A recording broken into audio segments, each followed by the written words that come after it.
In the last video, I talked about being a professional. One thing that professionals do, if you ever notice, professionals lead with questions, not answers. If you go to a good lawyer, that lawyer is probably going to only spend about 10% of the time talking. Most of the time, they're going to be listening because they need to understand your needs and they need to understand where you're coming from so that they can lead you in the right direction. Same thing with a doctor. If you walked into a doctor and the doctor walked in and said, I know what you need this surgery or you need this medication, you'd say, how do you know that? You didn't even ask me anything. And clients feel the same way.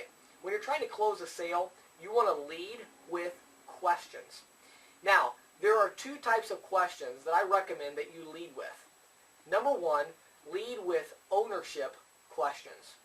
Now, I got this from Tom Hopkins, and I'm very proud of it. I love Tom Hopkins' sales training material. He has a lot of good stuff.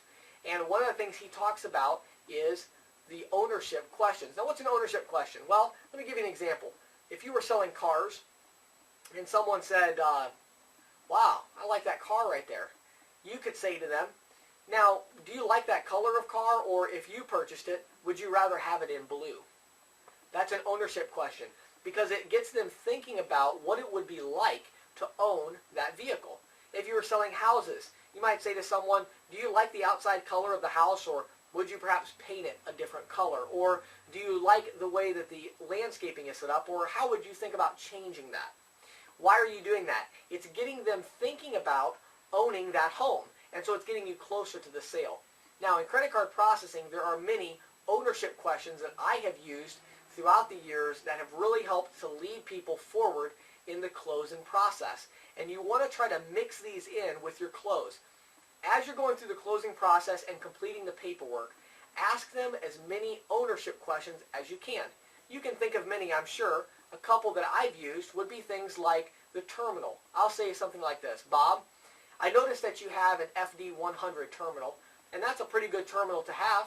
Are you happy with that terminal, or would you rather I provide you with a free upgraded terminal that comes to you pre-programmed? Now, sometimes Bob might say, oh, I like this terminal fine. I'd rather just have you reprogram it and I'll keep it. Or he might say, I think I'd like to have the free one. Either way, that's fine with me. It's just an ownership question. It's not yes or no. I'm not going to lose the sale over it, but it's just an ownership question. And so he starts to get more and more thinking about, let's see, which terminal do I want when I switch? So he starts moving from if I switch to when I switch. Other ownership questions that you could ask the merchant would have to do with the billing. You could say, now we have two different billing options. We can either put you on a daily discount where each day we take out a small portion of fees, or we can charge you the entire amount of the fees in one lump sum at the end of the month. Which do you think would work better for your cash flow, Bob? Again, that's an ownership question. It's not that we're not going to get him or we are going to get him or we're trying to make the sale. It's just an ownership question. It gets him thinking about, oh, okay, yeah, I could get that. Another great ownership question is, Bob, if you decided to switch to me, would you want me to get a terminal rushed out to you right away? Or would you be okay with me installing it in a week and a half when I get the terminal via ground shipping? Questions like that. And again, you can mess with it and adjust it yourself. You get the idea, but ask ownership questions. That's one way you can close, is you can lead with these ownership questions that are going to get them thinking about owning your service and switching to you. Another type of question that you want to lead with, not only do you want to lead with ownership questions, but you also want to lead with alternate advance questions. Now, we've talked about this many times throughout the training. Alternate advance questions are yes or yes. I challenge you to look at your sales presentation and really analyze it as you get out in the field and try to eliminate as many of the yes or yes questions as you possibly can and instead replace them with alternate advance questions.